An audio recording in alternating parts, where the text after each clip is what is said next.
Welcome to Islam Today. I'm Barry Summer. Thanks very much for watching. I do appreciate it. And always remember that I'm not an expert in Islam. I don't profess to be a scholar in any way, shape, or form. I am not. I am merely a student on a journey to learn all that I can. And I'm so glad that you can join me on this journey, and we can both learn a little bit as far as how Islam's interacting with the rest of the world in the 21st century. And so, also, I will encourage you to always do your research. I give you references, I give you sources. I don't want you to believe what I tell you just out of hand. Remember, people do lie. And so, just do your research. You know, get the information yourself and do with it what you want. But don't believe me, okay? All right, now we're going to, as we usually do, we're going to visit different places around the globe. We're going to actually spend some time in England. There was a lot of stuff going on in England. Actually, a lot more than was going on in Iran recently. So let's actually start with, since the whole Israel-Hamas thing is still in the news, basically, here's something. Now, you may have remembered there was a story during this whole Operation Cast Lead thing where Israeli Defense Forces fired upon a school that was housing a bunch of women and children. It killed a bunch of people, right?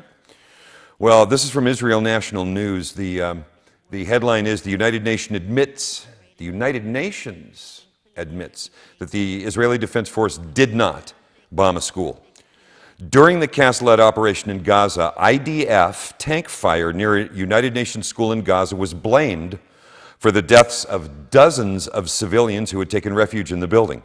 The incident became one of the most highly publicized attacks in the war and led to heavy international criticism. Okay? Well, recent reports suggest that the incident was not accurately portrayed by senior UN officials.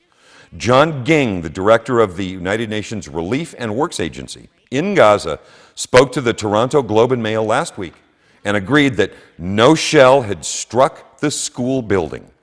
Ging said he had never claimed that the school itself was hit, and he blamed Israel for the confusion over where the strike took place. Now, while admitting that Israel's fire had not hit the school compound, Ging insisted it made little difference. Quote, 41 innocent people were killed in the street.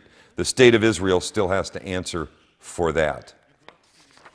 Maybe so, but isn't it nice to see that one of the many hundreds of pieces of propaganda that came out of the war has turned out to be false? Just that, propaganda. Okay, Tony Blair. Remember Tony Blair, the ex-prime minister of England? I like Tony. He had a spunk about him. Well, anyway, this is a story out of Ynet News, and the headline is, Hamas says Blair's statement are stupid. Stupid. Quartet envoy Tony Blair's comments about the need to involve Hamas in the Middle East dialogue are, quote, worthless and stupid, but show that the world recognizes Hamas's strength, sources in Hamas said. Blair, in an interview with the London-based Times earlier Saturday, said that it is important that we find a way of bringing Hamas into the peace process, but he added that, quote, it can only be done if Hamas are prepared to do it on the right terms. And those terms are recognition of Israel, renunciation of violence. Okay. Hamas Parliament Speaker Mushir al-Masri said this, quote, Tony Blair's words prove that Europe and the world have understood that any effort to remove Hamas from the Palestinian political arena have failed, and that today we are the foremost force in this arena. Al-Masri also went on to criticize the content of Blair's statements, namely the quartet's conditions for engaging Hamas, recognition of Israel, renouncing violence as worthless and stupid. Quote, this is a repetition of the same obstacles the West has put up before as an excuse to reject Palestinian democracy, hinder the Palestinian people, and allow the Zionist enemy to continue its crimes. The reintroduction of such statements shows the stupidity of Blair and others who insist on such a useless proposal. Okay, now understand this clearly. Blair said, all you got to do is recognize Israel and renounce violence. And Hamas said publicly, we won't do it. That's useless and stupid. Okay, got it? If I'm wrong, tell me, but that's certainly what it sounds like to me. All right, here's one, just on a slightly lighter note. Agence France Presse, one of my favorites. This one's out of Indonesia. And the headline is, "The Rotary Club is a threat to Islam." I wonder what they would say about the moose, the elks, and the Knights of Pythias. Anyway, it says Indonesian Islamic hardliners have called for a ban on international organizations such as the Rotary Club and the Lions Club, saying that they are part of a Zionist conspiracy. The People's Ulema Forum said the clubs were infidel fronts for Freemasonry and the world Zionist movement and threatened Islam in the world's most populous Muslim country. They gather funds and give them to America and the Israeli Zionists, said Atian Ali Mohammed Da'i. We urge all Muslims to renounce membership in the Rotary Club and the Lions Club, otherwise they can consider themselves infidels. I really don't know even what to say about that one. Are you a member of the Lions Club or the Rotary Club? I can guarantee you, if you are a member of the Lions Club or Rotary Club, what you see on the screen will not happen to you. Okay. That's just amazing to me. All right, the next one.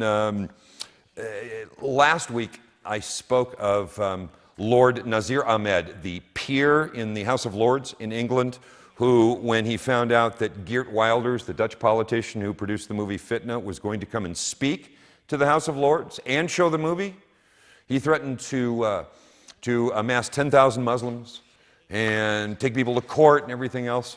Well, check this out. From, where's this from? This is a news site called Atlas Shrugs, actually. The headline is "The Intimidation of the House of Lords." It says, various representatives of the British Muslim community have protested, and Lord Ahmed had issued the threat that he would personally mobilize those in the Muslim community, 10,000, to prevent Geert Wilders from entering the upper house, and he would also take the peer organizing the event to court. And in the face of all these threats that he and Muslims made, the meeting was canceled. That's when he boasted of a victory in the Pakistani media, saying that this was a victory for all of the Muslim community. Of course, that was also a major defeat for Parliament's sovereign right and the duty to protect free speech. By the way, speaking of free speech, you know, you can hold up signs like that, but you've got to question the people who are holding up those signs. You got to uphold free speech. Now, however, the upper house is fighting back. Wilders has been re-invited to speak and screen his film in the House later this month. Parliament now has a second chance to show that jihadi thuggery will not be allowed to prevail within the cradle of democracy. I think that's great. So, something happened in the last couple of weeks where they're going to bring Geert Wilders back and show the movie. I think that's great. And not a word from Lord Nazir Ahmed. Not one word in the last week that I've heard.